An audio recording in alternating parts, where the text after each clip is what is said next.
안녕하세요. 인사이트 코리아입니다. 해외 커뮤니티 레딧에 한 한국인이 질문글을 올렸습니다. 한국에 계신 외국인 분들께 왜 한국에 오셨나요? 그는 오히려 한국에서 나고 자란 한국인으로서 한국의 인프라는 훌륭하지만 보수적인 문화와 포용이 부족한 사회에 대해 자신은 비관적이라고 밝혔는데요. 그런데 외국인들은 대체 왜 한국에 왔는지 궁금하다며 한국을 선택한 이유에 대해 물었습니다. 그러자 해외 네티즌들의 뜨거운 토론과 각자가 선택한 이유들이 쏟아졌는데요. 직접 한국을 선택하고 살아보면서 느낀 해외 네티즌들의 솔직한 생각, 지금부터 소개해드리겠습니다. 저는 원래 한국 문화에 특별한 관심이 없었어요. 저는 멕시코에서 프랑스어를 가르치던 프랑스인인데 2019년 12월 집 옆 편의점에 가는 도중 총격전을 벌어지는 것을 보고 다른 나라에서 가르쳐야겠다고 생각하게 됐어요. 그때 한국의 광주와 중국의 우한 두 곳에서 빠르게 합격했는데 2020년 4월이어서 중국보다 한국을 선택했죠. 멕시코에 비해 돈을 3배 더 많이 벌고 일도 적게 해서 좋아요. 한국인은 세븐일레븐 앞에서 소총으로 총을 쏘지도 않고 제 학원의 근무 조건은 다른 나라보다 훨씬 좋아요. 한국에 거주하는 동남아 국가 사람으로서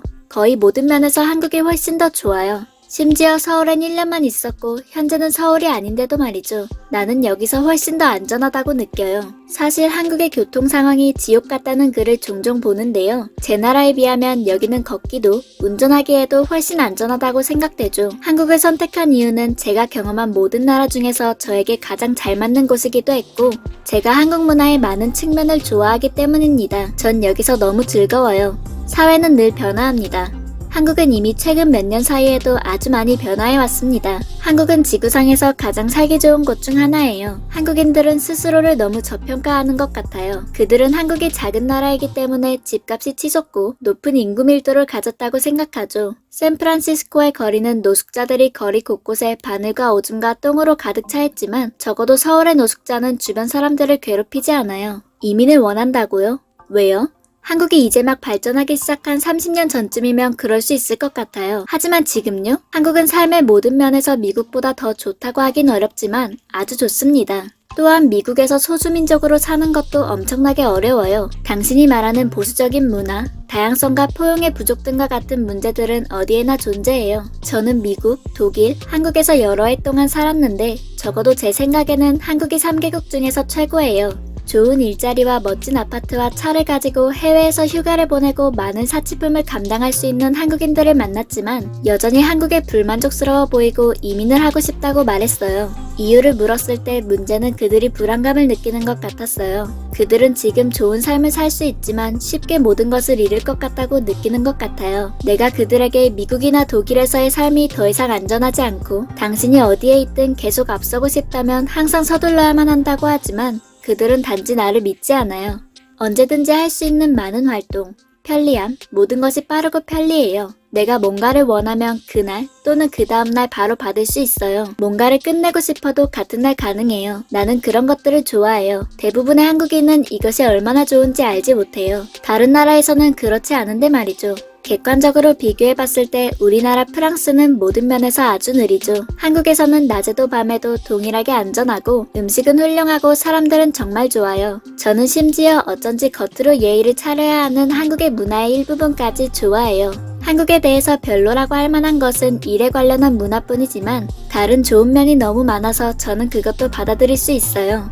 개인적으로는 제 업무 분야에서 한국의 월급이 아시아의 기준에 비해 상당히 좋고 2016년 이전 졸업생에게는 매우 관대한 무료 장학금을 제공했기 때문이었어요. 또한 내가 살았던 나라 중 가장 안전하고 가장 편안한 나라이기도 해요. 한국 사회는 개선 가능성이 아주 많고 실제로도 개선되고 있어요. 우리는 곧 또 새로운 한국을 보게 될 겁니다. 미국은 총기 문화의 나라이자 묻지마 총격의 나라, 대량 총격의 나라, 무장 강도의 나라죠. 우편함을 확인하러 가면서도 어둠 속에 강간범, 강도가 있을지도 모르기 때문에 인생이 위태로운 느낌을 느낍니다. 침입을 막기 위한 가정경보 시스템, 경찰의 잔인함, 폭력적인 시위 등등이 일상적이죠.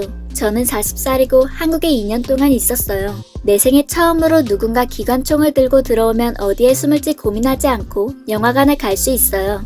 옷을 쇼핑하면서도 누군가 총을 들고 와서 숨어야 할 경우 우리 아이들이 조용히 숨을 수 있을까 걱정하지 않아도 됩니다. 아이들이 수학을 배우려고 할 때 잠재적인 학교 총격 사건에 대비할 필요도 없어요. 선생님이 제 시간에 문을 잠글 수 있는지 걱정할 필요도요. 나는 이 두려움으로부터 이렇게 많은 자유를 느낀 적이 없었어요. 총을 들고 다니지 않거나 총에 맞을까 걱정하지 않는 제 자신에 익숙해지는데 거의 1년이 걸렸어요. 저는 제가 여기서 영원히 살 수 있기를 바랍니다. 미국인들은 비만이 일상적입니다. 3000칼로리의 기름진 식사와 드라이브 스루를 중심으로 돌아가지 않는 사회에 사는 것이 정말 좋아요. 실제 식당에서 제대로 된 진짜 음식을 먹을 수 있고요. LA와 뉴욕을 제외하고는 기본적으로 미국에는 대중교통이 없어요. 저녁을 먹고 술을 마시고 친목을 도모하고 안전하게 집에 갈 수 있다는 것은 놀라워요. 미국에서는 저녁에 술을 마실 수 없어요. 술을 마시면 집에 갈 수 있는 방법이 없기 때문이죠. 택시를 잡기도 힘들고 걸어갈 수 있는 거리에 있는 가게는 전무하니까 걷지도 못해요. 또한 걸으면 아마 강도를 당할 거예요. 한국인은 공공장소 등에서 예의 바른데 미국인은 그렇지 않아요. 무례하고 비열하고 소위 말해 나쁜 놈들이 가득하죠. 너무 상쾌하네요. 이런 곳에서 공공장소에 갈 때마다 저는 정말 큰 기쁨을 느낍니다. 이런 사회에 살 수 있는 특권을 제가 누린다는 점 때문에요. 저는 한국이 더 낫다고 생각하는 건 아니지만 저에게는 더 좋다고 생각해요. 저는 삶의 질에 있어서 중요하다고 생각하는 기본 요소, 건강, 교육, 공공안전 등을 살펴보는데요. 전체적으로 한국이 미국보다 나은 것 같아요. 미국에서는 공공장소를 걸을 때 일반적으로 안전하지 않다고 느끼는데 한국은 서울 같은 대도시라 해도 미국보다 훨씬 더 안전해요. 이것은 순전히 프리랜서 디자이너로서의 제 관점에서 볼 때예요. 한국은 아시아에서 가장 접근하기 쉬운 국가 중 하나예요. 많은 아시아 국가에서 프리랜서로 여행을 많이 했지만 한국은 지금까지 머물기에 가장 편안한 곳이었어요. 몇 시간 동안 일할 수 있는 환상적인 카페, 좋은 와이파이, 좋은 음식, 쉬운 비자 규칙, 좋은 교통, 24시 상점, 깨끗하고 안전하고 친구 사귀기 쉽고 많은 사람들이 영어를 사용하죠. 생각해보면 아티스트, 디자이너로서의 편안한 측면에서 아시아에서 한국과 비슷한 곳은 없었어요. 예를 들어 일본은 훨씬 더 엄격하고 폐쇄적이라고 느껴져요. 와이파이와 전원으로 몇 시간 동안 앉아있을 수 있지만 매우 비쌉니다. 특히 교통수단이요. 좋은 카페를 찾기도 훨씬 더 어려워요. 홍콩은 너무 바빠서 그곳에서 머물 수 있는 곳을 찾는 것은 지옥이에요. 싱가포르는 너무 비싸고요. 중국은 오래 머무르기가 어렵고 문제가 너무 많아요. 태국은 머물기에 또 다른 좋은 나라이지만 비자 규정이 엄격해서 한 달 이상 머물 수 없어요. 베트남, 인도네시아, 캄보디아 등은 여행하기에 놀라운 국가이지만 장기간 살 수는 없는 곳이죠. 당신이 말하는 문제는 안타깝게도 대만을 제외한 모든 아시아 국가의 문제예요. 나는 현재 나의 고국 네덜란드에 살고 있는데요. 이곳은 물론 일하기 좋은 나라입니다. 하지만 왠지 매일 서울이 그리워요. 저에게 암스테르담은 약간 지루해요. 심야 음식, 길가의 작은 상점, 친구들과 소주 마시기, 거대하고 거대한 도시에서 사는 느낌이 그리워요. 오해하지 마세요. 네덜란드에는 훌륭한 자질이 있어요. 하지만 평생 똑같은 곳에 있고 싶지 않아서 한국이 고향이 아닌 집이 되었어요. 나는 한국이 대학생의 안식처 같기 때문에 오기로 선택했어요. 음식과 외출은 훨씬 저렴해요. 실제로 학자금 대출을 받지 않고도 수업료를 감당할 수 있고 여전히 좋은 교육을 받을 수 있어요. 제 영어 실력은 과외나 교육을 통해 활용할 수 있는 상품이 되죠. 등 각자 자신들이 한국을 선택한 다양한 이유들에 대해 언급했는데요. 그중 대부분이 공통적으로 선택한 이유들을 살펴보면 안전한 치안, 좋은 생활 환경, 건강한 음식, 빠른 행정 처리 등을 꼽고 있습니다. 그 외에도 외국인들이 한국의 장점이라 언급한 것들은 많았는데요. 구체적인 댓글들을 살펴보면 보건의료, 사람들이 미국에서 자주 하는 것처럼 건강보험에 대해 놀라지 않는 것이 좋아요. 대중교통, 이것은 당신이 차가 필요하지 않기 때문에 정말로 돈이 절약돼요. 또한 미국의 대중교통 옵션보다 훨씬 깨끗합니다. 저렴한 생활비, 미국에서는 불가능하죠. 놀거리, 내가 살았던 대부분의 미국 도시보다 훨씬 낫습니다. 이처럼 저렴한 건강보험과 질 좋은 의료 혜택, 편리하고 깨끗한 대중교통, 자국과 비교할 때 상대적으로 저렴한 생활비와 자유롭게 즐길 수 있는 유흥문화도 외국인들이 한국을 선택할 때 느끼는 매력임을 알 수 있었습니다. 특히 외국인들이 모두들 입을 모아 꼽는 한국의 치안은 사실 외국인들이 극찬하기 전에는 한국인들 스스로 먼저 의식해본 일이 없을 듯한데요. 일상에서의 총기 사고는 상상할 수 없는 일이고 카페나 공공장소에서 물건을 두고 다니는 행동 등은 한국인들에게 너무 자연스러운 일일 테니까요.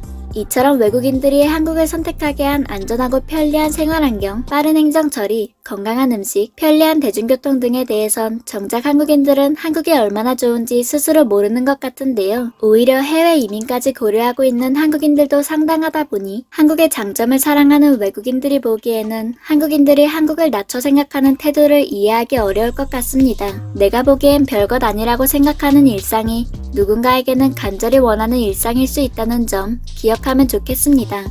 지금까지 인사이트 코리아였습니다. 감사합니다.